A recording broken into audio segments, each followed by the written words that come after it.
Hola, ¿qué tal? Les damos la más cordial bienvenida a este su programa Historia y Café. Me acompañan Valentín García y Jesús García. Su servidor Juan Carlos Maldonado les da la más cordial bienvenida. El día de hoy trataremos el tema del triunfo de la República a 157 años de esta gesta. ¿Cómo están, compañeros?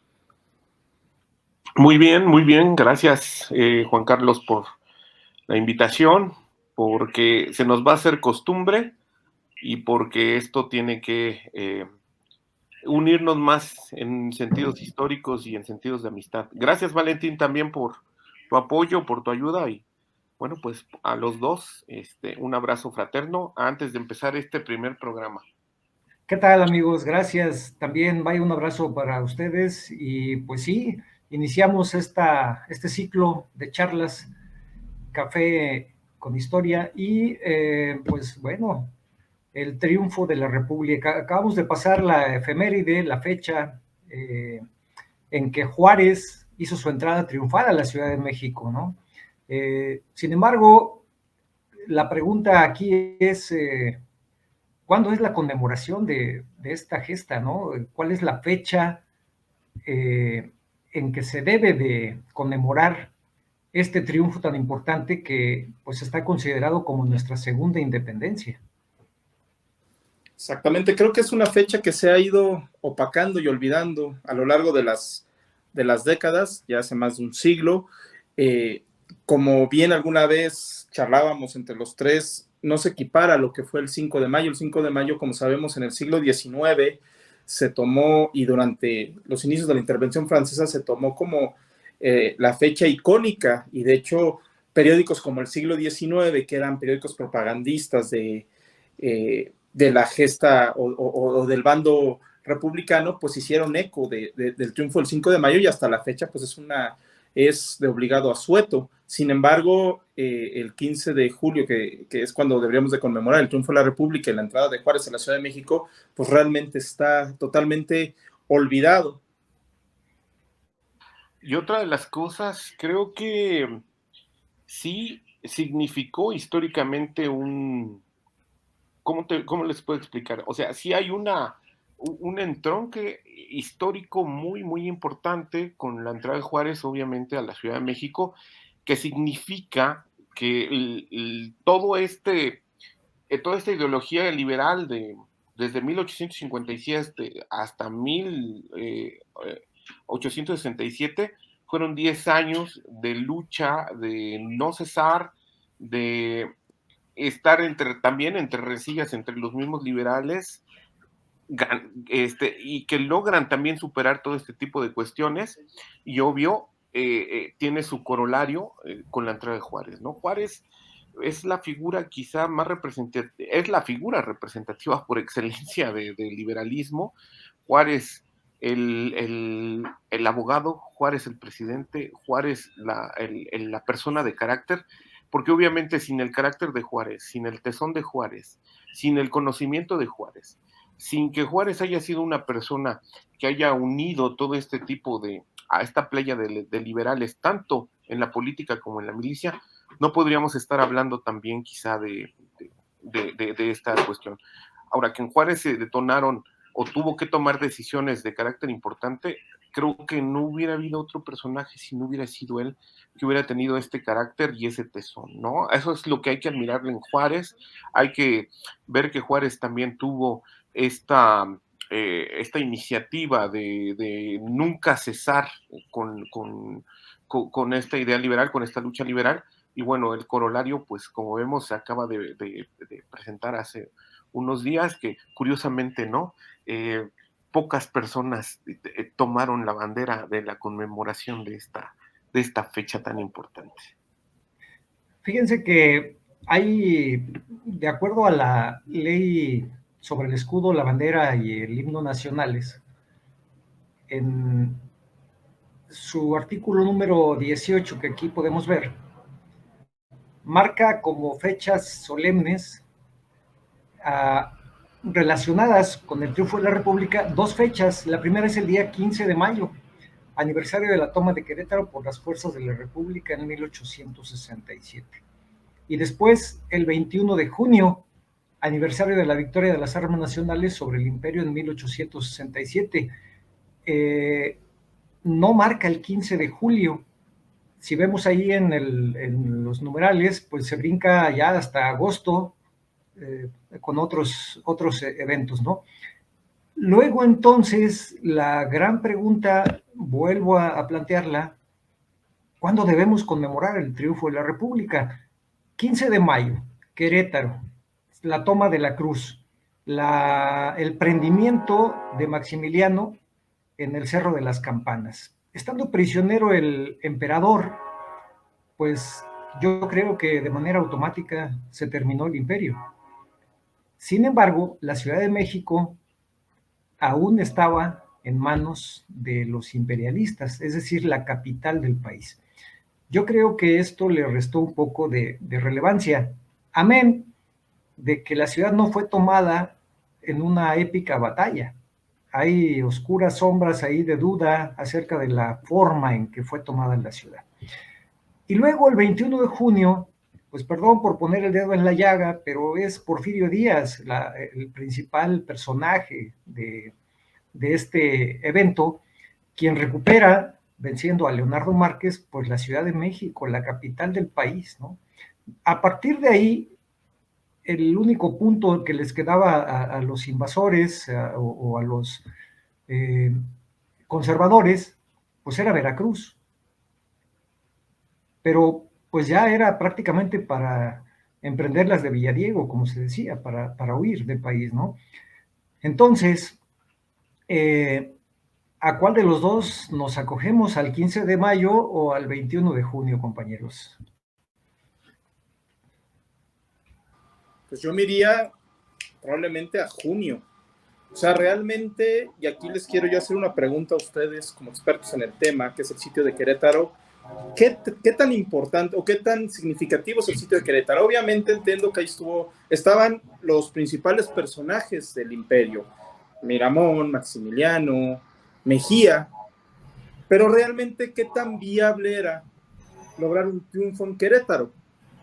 Estamos de acuerdo que ya tenían encima al ejército de Occidente, tenían encima al ejército del norte, al ejército del centro.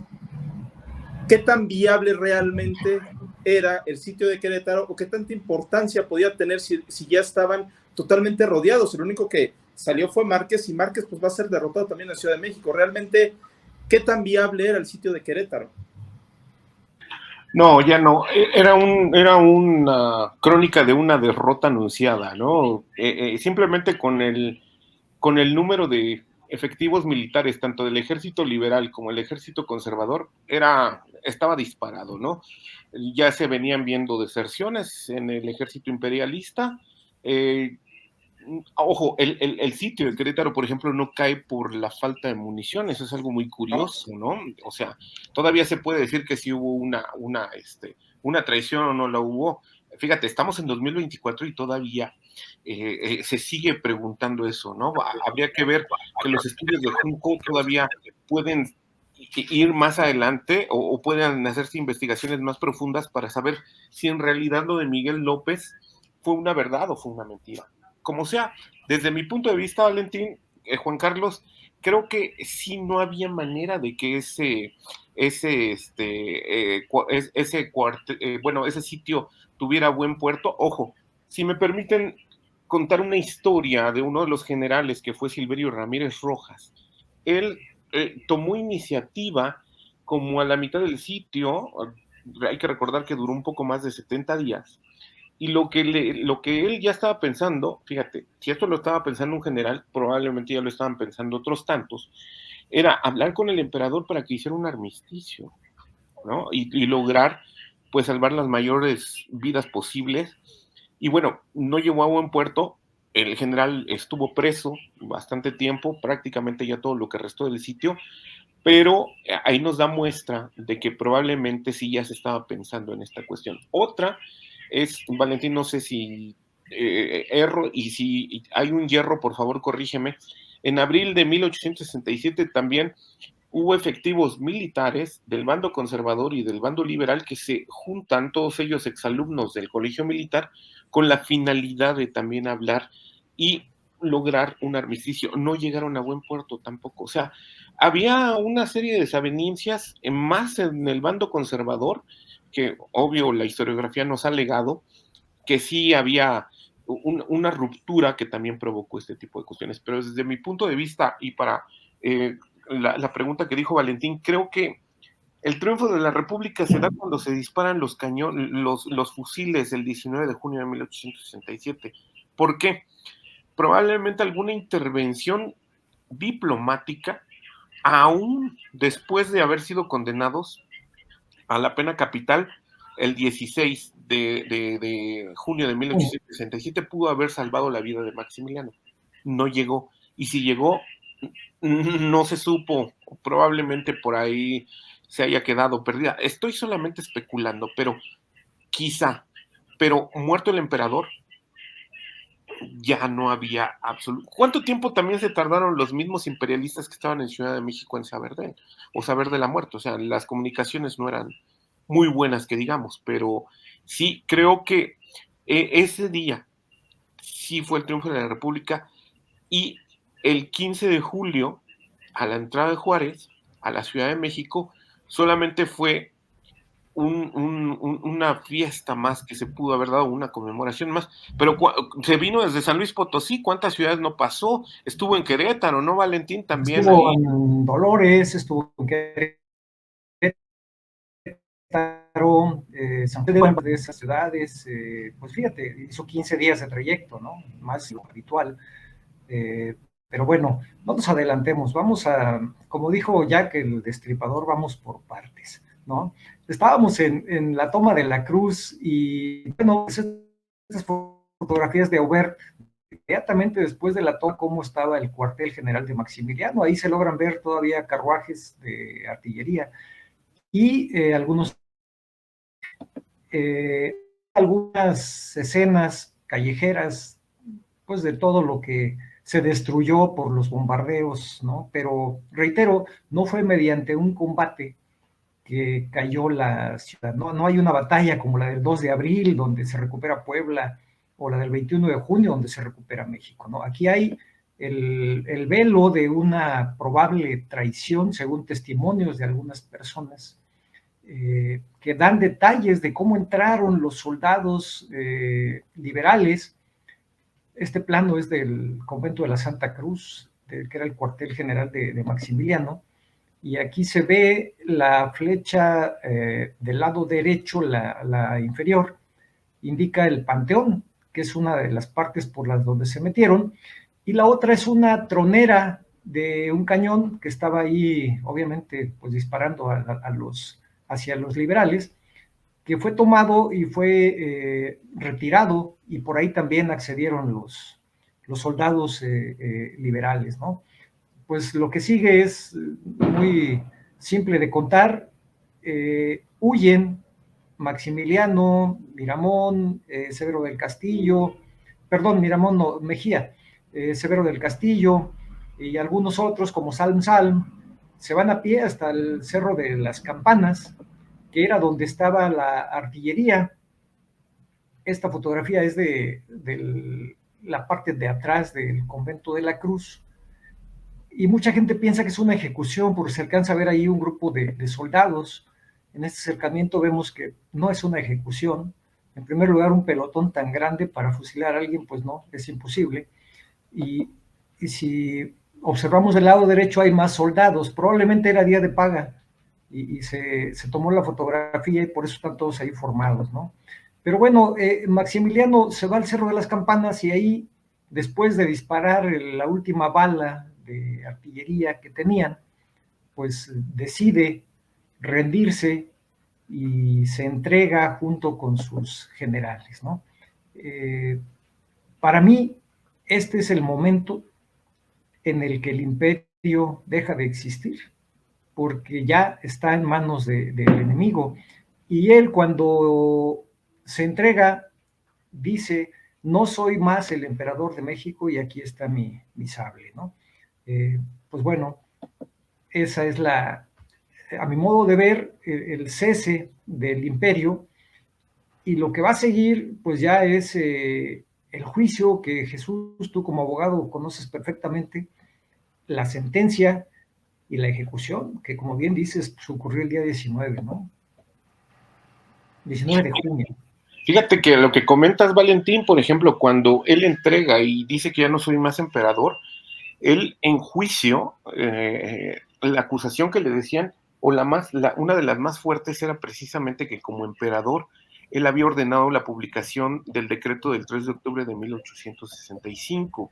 Entonces, tratando de exculpar una posible causa jurídica como la que le fue imputada, por eso él decía, no soy más emperador, no soy más emperador. Obvio, la misma gente, sus mismos militares lo siguieron reconociendo como emperador. A Maximiliano, Sí, claro, aún en prisión, claro, aún claro. en prisión. No, qué cosa, pero a lo mejor lo que él decía en defensa era, todos los delitos que se me imputan son políticos, por lo tanto, no tienen validez porque yo me apego a lo que dice la Constitución de 1857. Yo veo la Constitución del 57, decía que todos los delitos políticos no tenían que ser castigados con la pena de muerte, ¿no? Sí, Entonces, solamente que estábamos en un estado de excepción y la Constitución no estaba vigente. Ese es el gran problema. Pero de hecho, aquí, retomando un poco lo que dices, Jesús, hay un escrito de Maximiliano, hay una declaración de Maximiliano donde él también pone como ejemplo la situación de González Ortega, que dice, González Ortega también se declaró presidente, vino desde un país extranjero, de Estados Unidos en este caso, y él alegaba que, bueno, a González Ortega no se le estaba juzgando de la misma forma que a él, a pesar que González Ortega también se había declarado presidente de la República. Entonces, ahí empiezan a desestimar parte de los alegatos de Maximiliano, que errado no estaba, porque sabemos que González Ortega, pues lo que él estaba solicitando era que al ser el ministro de la Suprema Corte de Justicia, pues le tocaba tomar las riendas del país. Y rápidamente, ustedes hablaban sobre Miguel López, la traición de Miguel López, pero no fue el único. O sea, de hecho, Porfirio Díaz habla en sus archivos y también en sus memorias, por ejemplo, en el sitio de la Ciudad de México sucedió lo mismo. Tomás Ojaran salió a ofrecerle también negociar con Porfirio Díaz.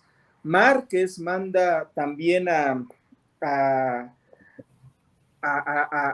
negociar, porque Márquez quería también, ofrecía entregar la Ciudad de México a cambio de tener ciertas garantías que obviamente Porfirio Díaz las desechó todas. Pero el caso más intrigante es cuando sale Luciana Arrazola, que era la esposa de Juan José Vaz. Sabemos que Juan José Vaz en algún momento también fue uno de los liberales más acérrimos, era de los rojos, gobernador del Distrito Federal, y sale y también viene de parte de Nicolás Portilla, que era el ministro de Guerra que había dejado a Maximiliano en la Ciudad de México, y sale a negociar, y lo que le ofrecen a Díaz era simplemente que unir las tropas, tanto los imperialistas que quedaban en la Ciudad de México junto con el ejército de Oriente que comandaba Porfirio Díaz, unirlas y hacer una tercera vía, es decir, ni Maximiliano ni Juárez, que haya otro gobierno.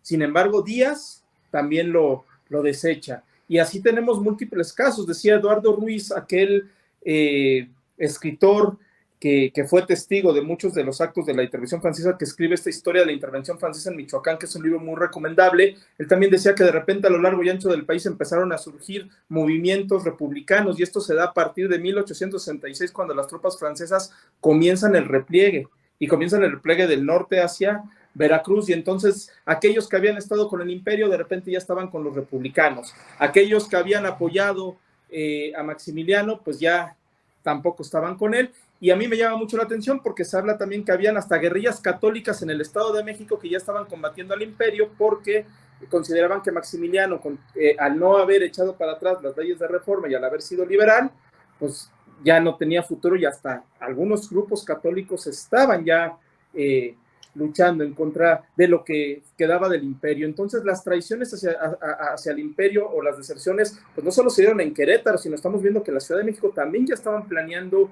desertar. De hecho, Tomás Ojaran le dice a Porfirio Díaz, porque tienen un encuentro, y Tomás Ojaran le le pregunta tal cual, bueno, ¿usted me piensa fusilar? Y le dice Porfirio Díaz, no, yo no lo pienso fusilar, yo solo pienso cumplir con mi trabajo. Bueno, y si yo me escondo y usted se entera dónde estoy escondido, ¿me va a fusilar? Y le vuelve a contestar Porfirio Díaz, obviamente, si yo me entero, yo tengo que cumplir con mi deber. Pero imagínense, Tomás Ojaran, Nicolás Portilla, el ministro de la Guerra, y Márquez ya estaban también negociando la traición en contra del imperio. Entonces realmente yo aquí vuelvo a preguntarles, ¿qué tan viable era ya Querétaro? Porque algo que se nos olvida, Mejía estaba muy enfermo, Maximiliano estaba enfermo. Pongan ustedes, yo sé que lo hubiera en la historia, no existe. ¿Cuánto tiempo, si de haber roto el sitio de Querétaro, cuánto tiempo más hubieran podido sobrevivir? Tenían la salud ya muy mermada y sobre todo, ¿cuánto tiempo podías esconder al emperador? Te pudiste haber ido a la sierra a la Sierra Gorda de Querétaro, pero ¿cómo escondes al emperador? ¿Qué tanto tiempo les hubiera quedado? No, Querétaro no era una vía de escape. Lo hubiera sido una ciudad fronteriza o una ciudad portuaria, por Exacto. la fácil salida, ¿no? Al océano o a otro país. Mira, es muy interesante porque es una pregunta que sigue sin resolverse. ¿Por qué la decisión de venir a Querétaro? Pues no lo sabemos ni lo sabremos nunca, Y pero que fue fue idea de una Márquez, ¿no? mala decisión. Sí, pero fue una mala decisión, ¿no? Pero, Y que en Márquez cuanto... luchaba a campo abierto. O sea, que eso es lo que llama la atención. Sí, Márquez no era un militar que tuviera fama de encerrarse en una ciudad. Márquez peleaba a campo abierto. Sus campañas eran en campo abierto y de frente. Y curiosamente a él se le ocurre, porque de hecho Miramón, no sé, corríjanme ustedes, Miramón estuvo en contra de irse a encerrar a Querétaro. Varios de los militares de escuelas, o bueno, Márquez también era de escuela, ¿no? Pero varios de estos militares sí no estaban de acuerdo en que Querétaro sí era una ciudad bastante peligrosa como para ver, y aún así aguantaron 70 y tantos días, ¿no? Eso te habla también de la pericia militar que estaba en Querétaro, tanto por el bando conservador como por el bando liberal. Ahora, el apoyo del armamento estadounidense que fue llegando a Querétaro, también eso es algo que hay que ser. Mira, son, ¿qué te gusta? Más de 100 años, ¿no? Hay que empezar ya a decir las cosas sin ningún problema, no, digo, ahorita es un cafecito, una charla que está histórica, que estamos aquí entre nosotros, y lo hemos platicado, porque sabemos las fuentes, conocemos las fuentes, los tres hacemos historia, y entonces no podemos estar ya romantizando una historia que probablemente en algún tiempo alguien vaya a decir, es que yo lo dije primero. No. O sea, ni nosotros somos los primeros, esto es algo harto sabido. O sea, que hubo apoyo estadounidense para el gobierno liberal de Juárez, eso es un hecho, ¿no? Y que hubo otro tipo de apoyo. O sea, los franceses estuvieron apoyando toda la intervención aquí en Estados Unidos y Maximiliano llegó a una imposta, ¿no? Entonces, a una imposición de gobierno aquí en México, entonces no hay que empezar tampoco a decir cosas que nos... Centrémonos en lo que sí hemos platicado nosotros tres y sabemos que este tipo de cuestiones, este apoyo, el mismo Maximiliano lo comenta, yo los he visto combatiendo, hablaba de soldados estadounidenses, pero también todo el armamento que fue llegando, de estos rifles famosos de repetición que ya no hacían, o sea, eran creo que más de 10 tiros los que se podían hacer con ese rifle y no estar metiendo ahí la munición de plomo y todo. El tiempo de recarga de un fusil con el que se estuvo peleando el sitio por parte del gobierno conservador no era el mismo, ¿no? Que con el que se empezó a pelear por parte del gobierno, del bando liberal o la milicia liberal, ¿no? Perdón que aquí te interrumpa, Jesús, aquí sí quiero hacer una acotación. De hecho, hay que recordar que Abraham Lincoln, desde 1862 hasta Abraham Lincoln, de inicio, él prohibió la importación de armas y la venta de armas hacia México, porque de hecho Napoleón III estuvo ahí presionando, y Napoleón III lo presionó con que si no iban a apoyar al ejército de secesión, a los sureños, a los confederados. Y fue hasta 1865, en julio de 1865, que ya con el presidente Johnson, Andrew Johnson, cuando ya realmente Estados Unidos rompe lo que es este veto de vender armas al gobierno republicano, y empiezan a llegar, como bien dices, todos estos rifles de repetición. Y obviamente, cuando ya se quita este veto, esta prohibición de vender armas, pues empieza ya a cambiar también la situación, y viene muy a la par con la retirada de los franceses. Que si bien los franceses también, hay que decirlo, durante años también estuvieron pertrechando a las tropas imperialistas, les daban uniformes, les dieron rifles, que eran rifles de primer nivel, era lo más moderno. Sin embargo, para cuando Estados Unidos quita el veto, y obviamente Estados Unidos no lo hace por ser amigo de Juárez, lo que hace Johnson es que tienen armas,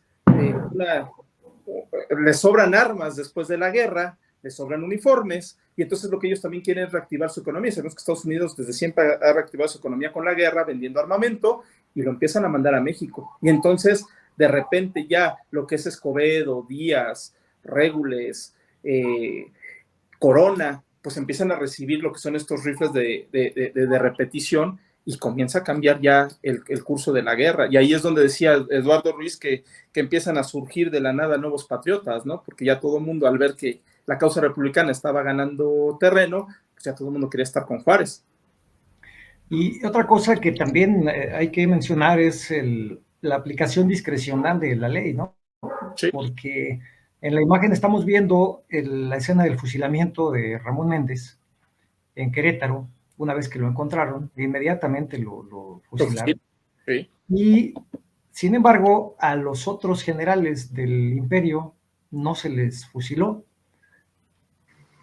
Y a Maximiliano, a Miramón y a Mejía, después de someterlos a un juicio, también se les va a fusilar con los famosos rifles Springfield de repetición que ya han comentado ustedes, ¿no? Es decir, es un hecho evidente que sí llegaron el armamento norteamericano a Querétaro.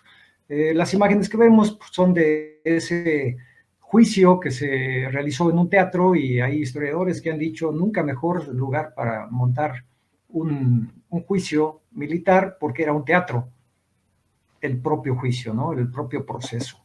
El resultado, pues ya lo sabemos, se les declara culpables de varios delitos de conformidad con la ley del 25 de enero, si no me equivoco, de 1862, ¿no? Cuando comienza pues ya se veía venir la intervención francesa, ¿no? Entonces, esa ley se aplicó, pero reitero, discrecionalmente, porque no se fusiló a todos los que participaron en el ejército imperialista, solamente a los cabecillas, y a Méndez por haber sido quien fusiló pues a un hombre que en Querétaro le han dado muchísima importancia, al grado de que el Estado llevó su apellido durante algún tiempo, ¿no? Arteaga. Pero bueno, el punto es que el fusilamiento de estos tres personajes y el del emperador, pues debió haber puesto, como bien dijeron ustedes al principio, pues el punto final y marcar el triunfo de la República. Pero ni el 19 de junio ni el 15 de mayo son fechas en donde se haga una conmemoración semejante al menos a la del 5 de mayo de 1862, que por excelencia creo que es más la segunda de importancia después de la de septiembre 15 y 16, ¿no? Que es nuestra independencia. Pero no estamos hablando de un acontecimiento de escasa relevancia, estamos hablando de nuestra segunda independencia prácticamente. La pregunta aquí es, y perdón por ser reiterativo, ¿por qué no se le ha dado el peso específico o al 15 de mayo o al 21 de junio? Miren ustedes al 15 de julio, que es cuando Juárez ya entra a la Ciudad de México, ¿no? Bueno, aquí yo me remonto un poco hacia atrás.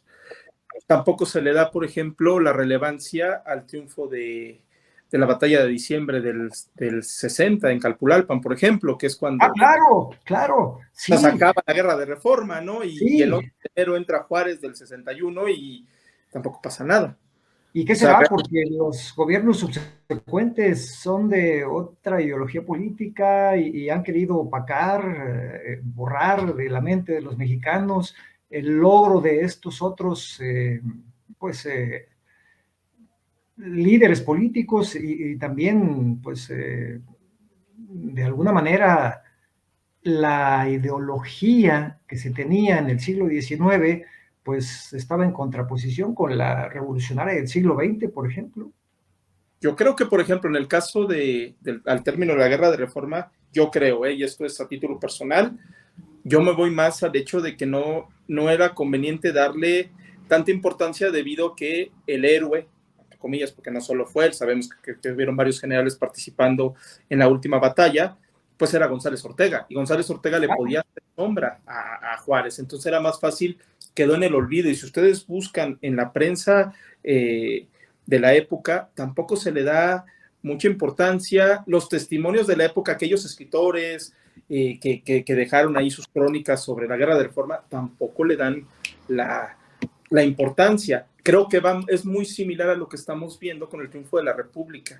No sé cuáles fueron las intenciones de Juárez, porque al final Juárez también aquí pues quedaba como el granero, como dijo Jesús, era el ícono del liberalismo y como bien señala y suscribo también eso, era el personaje que podía lograr esta hazaña, porque pues, hay que, así como Juárez le podemos criticar muchas cosas, hay que reconocer que aguantó y sin recursos, con soldados de leva, que también eso algún día estaría bien platicarlo, la leva realmente era un infierno para quien la vivió, siempre nos manejan este discurso liberal de que luchaban por la patria, que también aquí hay que preguntarnos, ¿realmente existía esta idea de patria como la tenemos concebida hoy en día o no existía?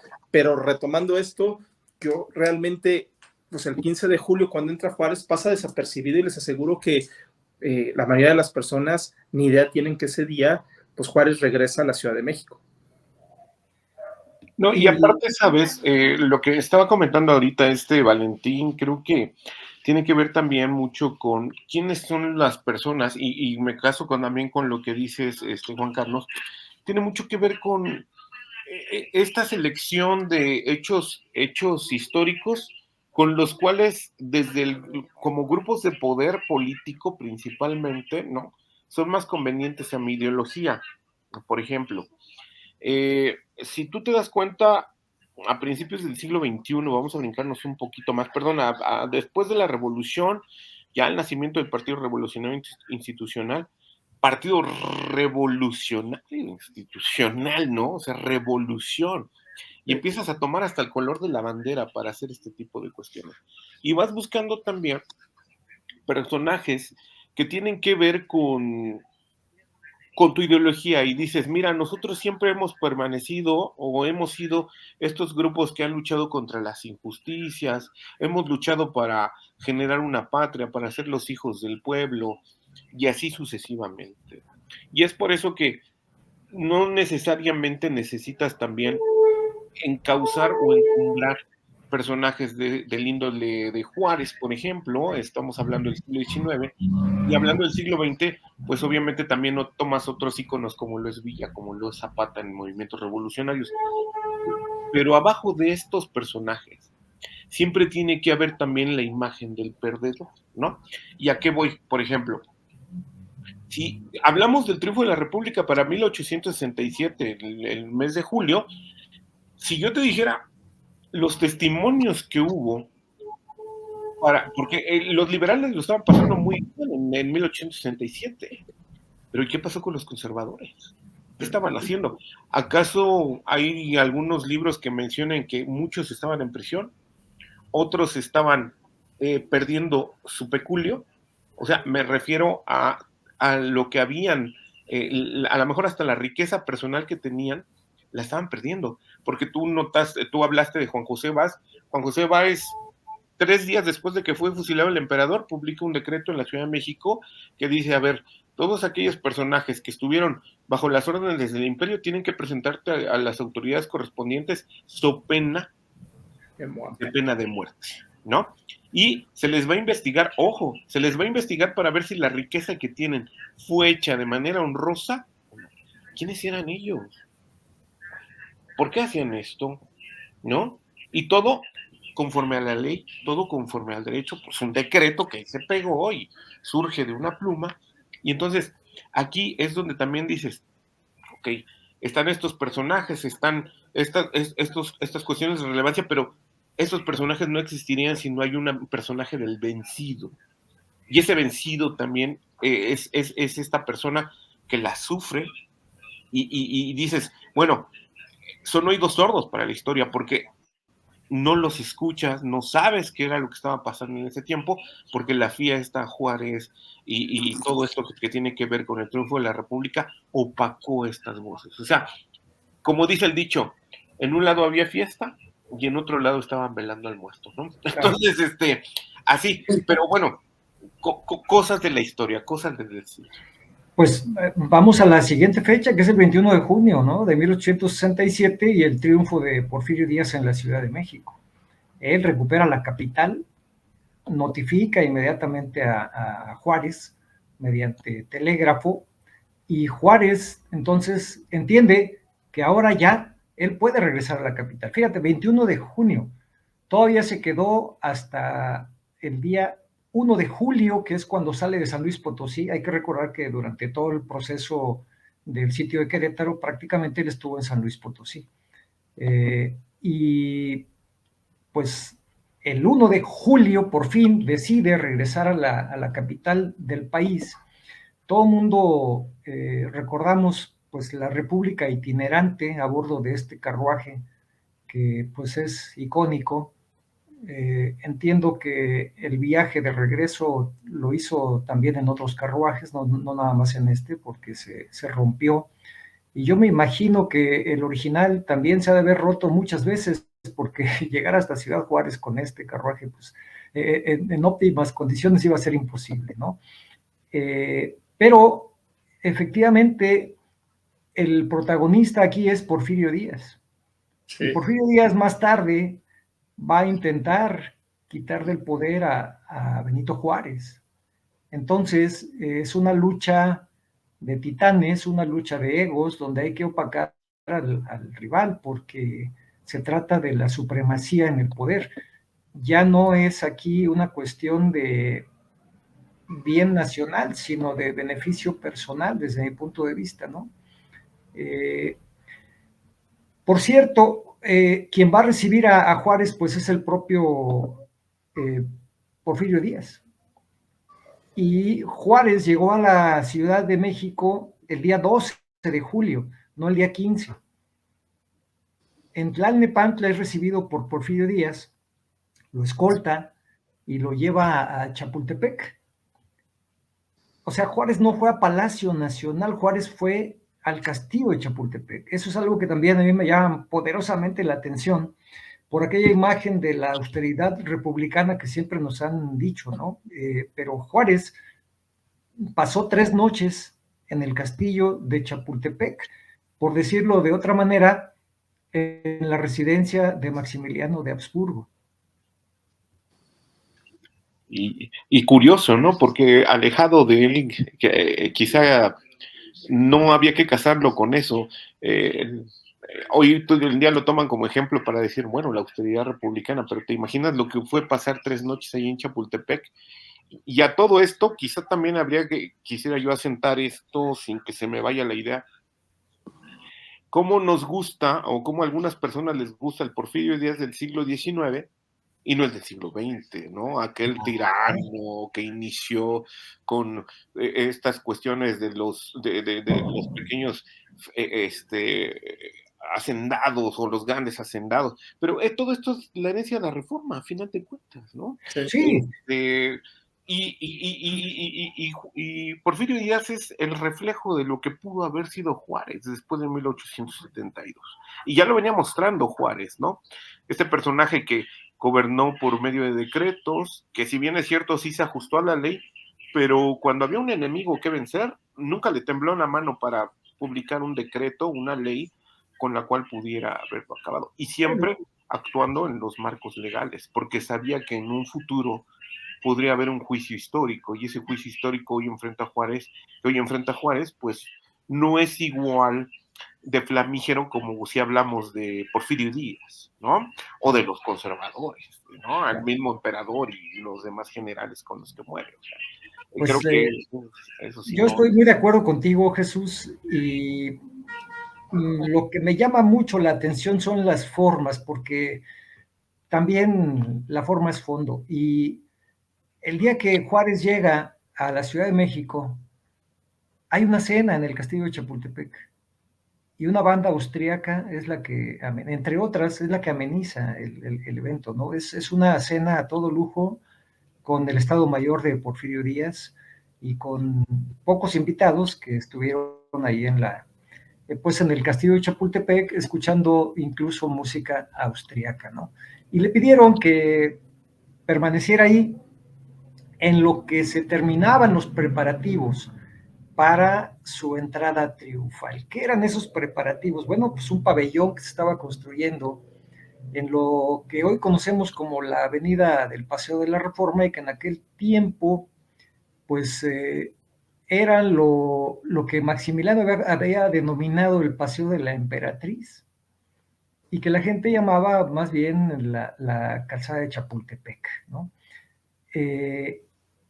Y mientras tanto, Porfirio Díaz pues fue rindiendo cuentas, ¿no? de la hacienda pública, de lo que él encontró ahí en la capital, y transcurridos esos 3 días, pues vinieron los festejos, para los cuales, al igual que cuando Maximiliano llegó a México, pues habían formado comisiones para que cada comisión se encargara de los adornos, del arreglo de las calles, de la organización de los eventos, etcétera. Y vemos por medio de la prensa de aquellos tiempos decretos en donde se establecía la forma en que se iba a recibir al presidente triunfante, ¿no? Me parece de lo más lógico que hayan preparado así, de esta manera, una entrada, pues regia, semejante un poco a la de Maximiliano, sin tanta pompa, sin tanto lujo, pero que marcara en la mente de los mexicanos un hecho de tal relevancia, de tal importancia. Es decir, en Querétaro no hubo fastos, en la Ciudad de México, una vez que la tomó Porfirio Díaz, tampoco los hubo. Esos fastos se dieron hasta la entrada de Benito Juárez García a la Ciudad de México el 15 de julio, cuando todo estuvo listo.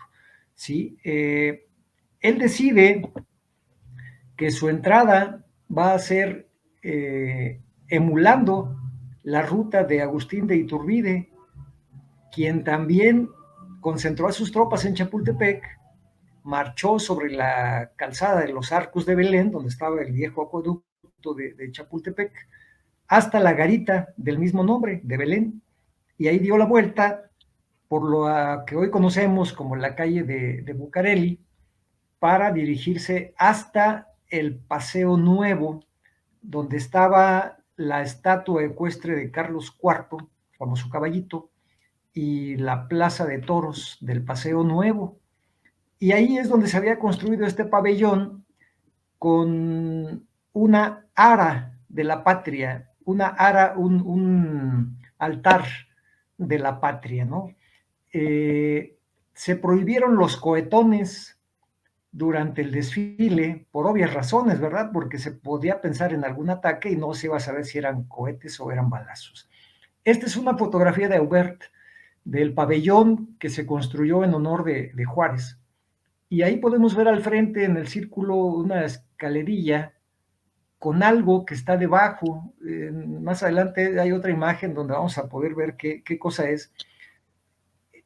Si me permiten ubicarnos, esa calzada que se ve ahí, pues es el actual Paseo de la Reforma, y estamos viéndolo de oriente a poniente. Es decir, Chapultepec estaría al fondo. Y muy probablemente esta fotografía fue tomada desde una casa que estaba muy cerca de estatua ecuestre de Carlos IV, o bien inclusive desde lo alto de la Plaza de Toros. Ajá.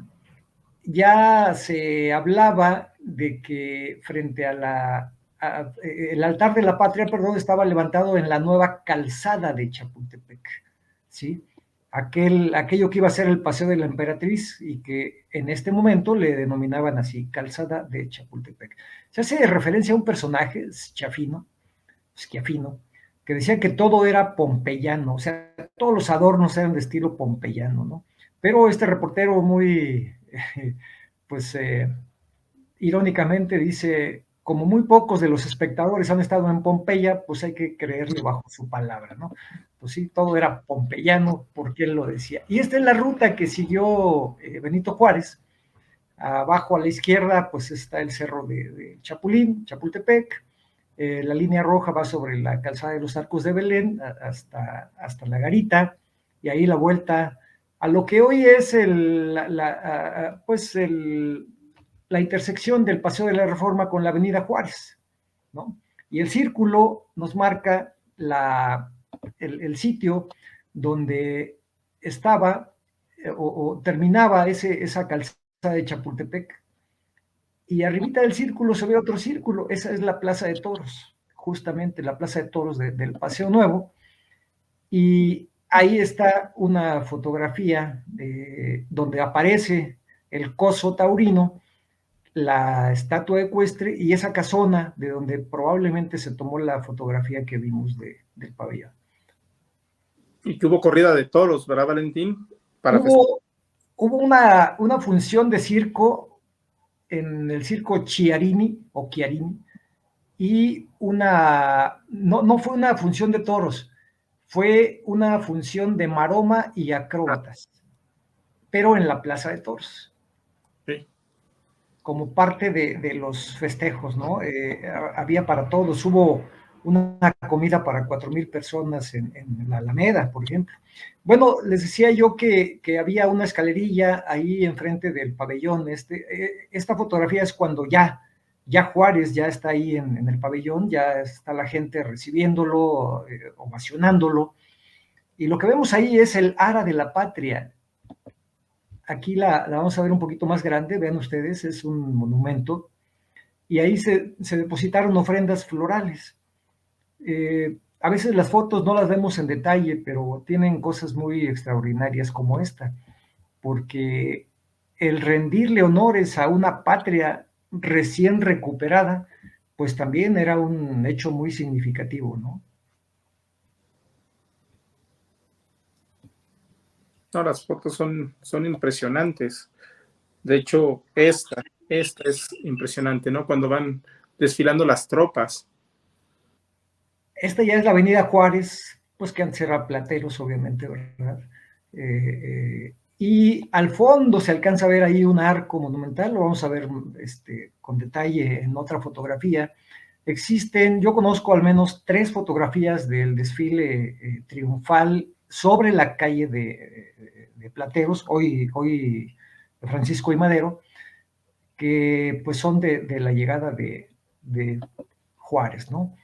Él entró en un carruaje abierto y pues decían las crónicas periodísticas que iba cubierto literalmente de flores, coronas y ramilletes que caían de los balcones como una lluvia de agradecimiento. Pues sí, el pueblo, yo creo que no solamente estaba contento con la llegada de Juárez, sino con la paz que ya se percibía después de tantos años de guerra, ¿no?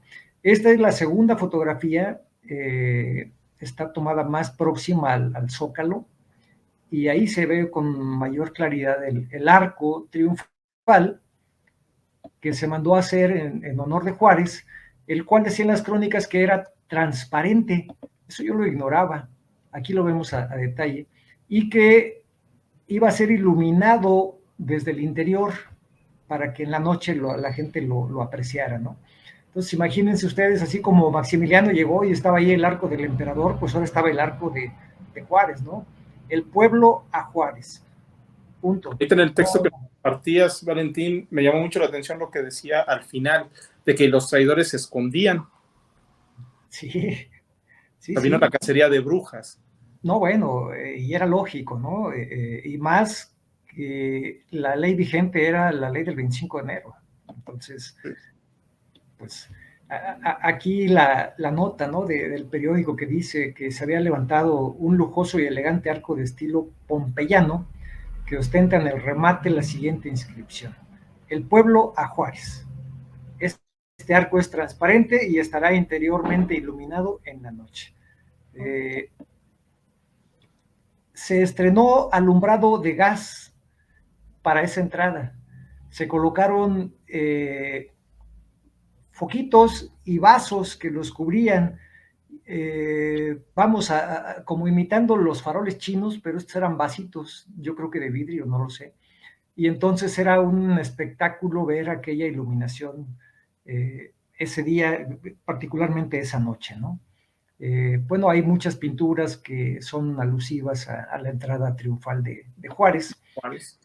pero creo que esta es la más representativa porque Porfirio Díaz mandó colocar un asta bandera en el Zócalo y colocó una bandera para que Juárez, al llegar a ese sitio, la izase, la izara, pues, y se le rindieran los honores. Entonces, esta pintura, pues, no mucha gente la ha visto, no es precisamente una gran obra de arte, pero nos refleja un momento simbólico también en la vida nacional y pues es se le puede llamar aquí, aunque muchos historiadores no estén de acuerdo con el término, la restauración de la República, ¿no?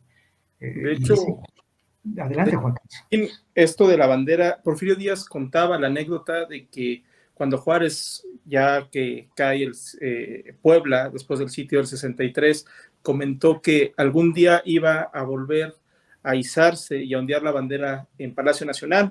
Y de hecho Díaz en sus memorias cuenta que precisamente él dio la orden de que en Palacio Nacional no se izara la bandera. Dejó que Juárez fuera el encargado de izar la bandera nacional y recordó junto con Juárez aquella anécdota de que algún día volveremos a izar la bandera en Palacio Nacional. Entonces eso es muy simbólico, probablemente se queda olvidado en la historia, pero recordemos que nuestra historia patria pues está, como bien lo dijiste hace rato, está llena de símbolos y creo que ese es uno. Realmente después de, ¿qué fueron? 4 años que Juárez permaneció fuera, puede que del 63 al 67. Sí, después del sitio de Puebla, en el 63, es cuando él decide salir en ese carruaje y pues se traslada a San Luis Potosí, después a Monterrey, Saltillo, y Saltillo, Monterrey, perdón, y finalmente hasta Ciudad Juárez, ¿no? Y que de hecho aquí abriendo un paréntesis, regresando un poco después de la caída de Puebla, la idea que tenía Juárez y el plan era defender la Ciudad de México, y de hecho los discursos juaristas, los discursos republicanos era que iban a defender la Ciudad de México a muerte. Sin embargo, sus generales son los que convencen a Juárez de que era más viable el tener que partir, como dices, hacia el interior de la República y no hacer la lucha republicana o no encerrarse en la Ciudad de México, como bien lo dijimos hace rato que fue lo que sucedió con el imperio. Probablemente había más posibilidades de haberse estado moviendo a lo largo y ancho del país que haber tenido encerrar a Querétaro, y en este caso Juárez en un principio sí tenía la idea de fortificar. De hecho, se llevaron a cabo fortificaciones en la Ciudad de México, pero cuando cae Puebla, lo primero que le dicen a Juárez es: sal, vámonos. Y mira, él sí tuvo la visión, o sus generales tuvieron la visión, de en el momento más álgido llegar hasta la frontera con Estados Unidos. Sí. O sea, ¿dispuesto para qué? Para que si lo perseguían, pues ya él, al entrar a una nación extranjera, pues ya iba a dejar de ser perseguido. Es decir, aseguró una vía de escape, ¿no? En este sentido fue más inteligente que Maximiliano. Probablemente Maximiliano le hubiera convenido más Veracruz. Por supuesto, y ya estaba allá. Ya Sí. tenía, bueno, estaba en Orizaba y su equipaje en Veracruz. Bueno, este grabado es muy hermoso porque a Querétaro y a Juárez particularmente se le atribuyen un manifiesto de castigos en donde habla de Querétaro como una ciudad traidora y reaccionaria, ¿no? Y la escultura que vemos ahí en el centro es un regalo, un obsequio del estado de Querétaro. justo para el triunfo de la República. Aquí la vemos en un grabado frente a Palacio Nacional, pero también tenemos la fotografía de Aubert. Otra vez, este hombre que supo, como bien decías, Jesús, supo exactamente qué retratar, ¿no? Y bueno, la escultura tenía una inscripción, era una escultura efímera, tampoco era una escultura de mármol, fue hecha para un momento y ya. Tenía una inscripción en la parte de abajo. Perdón, la inscripción aquí está en la fotografía previa, perdón, que decía: al ser presidente Benito Juárez en el triunfo de la República, Estado de Querétaro, ¿no? Y la fecha. Y los periódicos daban cuenta de esa escultura, que era una colosal victoria que tiende la mano para coronar al grupo de héroes que vuelven a nuestros brazos. O sea, pues unas formas muy poéticas, muy del siglo XIX.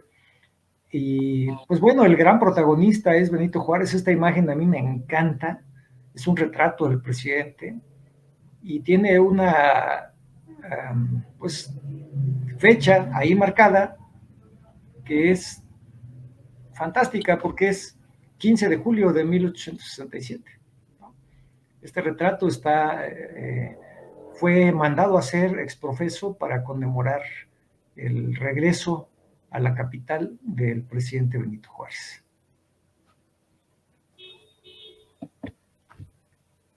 Esta imagen, esta pintura icónica también. Sí, ahí vemos al ejército francés peleando con el ejército mexicano y en medio Juárez enarbolando la bandera, ¿no? Juárez como el gran representante de una, ahora en términos contemporáneos diríamos resiliencia, pero la gran resistencia, el gran tesón que tuvo Juárez para defender a costa de lo que fuese a una nación, pues hay que reconocerlo, ahí está, hay que decirlo también abiertamente, y pues esa es la patria que hemos heredado nosotros. Jesús, se apagó tu micrófono. Con razón, yo estaba hable y veía que no me contestaban, una disculpa. Y aparte, ¿sabes qué? Se sientan las bases del derecho, que quizá no sea el mismo estilo de vida en la cuestión social, económica, política del siglo XIX, pero a final de cuentas, al triunfo de la República, a nuestros días, eso es también algo que hay que resaltar. La normatividad, que es la que va a regir la vida del hombre en sociedad, no así la milicia, no así ninguna otra institución religiosa, sino solamente la legalidad, ¿no? Como él decía en el discurso ese tan icónico, ¿no? El respeto al derecho ajeno es la paz, ¿no? Y eso es parte fundamental, nodal, de lo que hoy es la nación mexicana, lo que conocemos como Estado-nación. Aquí se sentaron las bases, que incluso con el otro movimiento revolucionario, esta base jurídica sí ya tuvo un cambio, pero lo que platicábamos, ¿te acuerdas, Valentina, hace mucho tiempo? Y tú me decías, si vemos la Constitución de 1857 y vemos la Constitución de 1917, los cambios son muy pocos, ¿no? Ahí es algo que no hay mucho que estudiarle en ese sentido, y creo que tienes razón. Desde 1857, la Constitución que hicieron valer los liberales y por la cual lucharon, en 1867 tiene corolario, y a partir de ahí el Estado mexicano, en cuanto al derecho, es el que se enrola y tenemos el camino de las leyes para vivir mejor en sociedad. Esto hay que agradecerlo muchísimo, muchísimo a toda esa sangre derramada, a todo este tesón que encabeza Juárez, y que también toda la playa de liberales es la que lo mantiene, ¿no? Bueno, Jesús, hay una cuestión que se habla mucho de la Constitución de 1917, pero basta ver los discursos de Carranza y basta ver el texto de la Constitución. En realidad, el 5 de febrero de 1917 se reformó la Constitución de 1857, es decir, no es una nueva Constitución, es una reforma constitucional. A mí me llamó mucho la atención que recientemente se conmemorara el centenario de la Constitución de 1917, cuando debió haber sido otro tipo de festejo, pero vinculado con la Constitución madre, que es la del 57, ¿no? Que propició una guerra de reforma, que propició una intervención francesa, y bueno, que ahí está, como la puerta de Alcalá, viendo pasar el tiempo.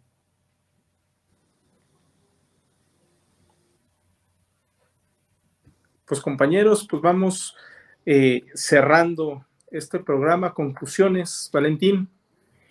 Pues nada más decir que hay eventos de una magnitud enorme que son incomprendidos por la historia, son incomprendidos por los grupos de poder y se van opacando.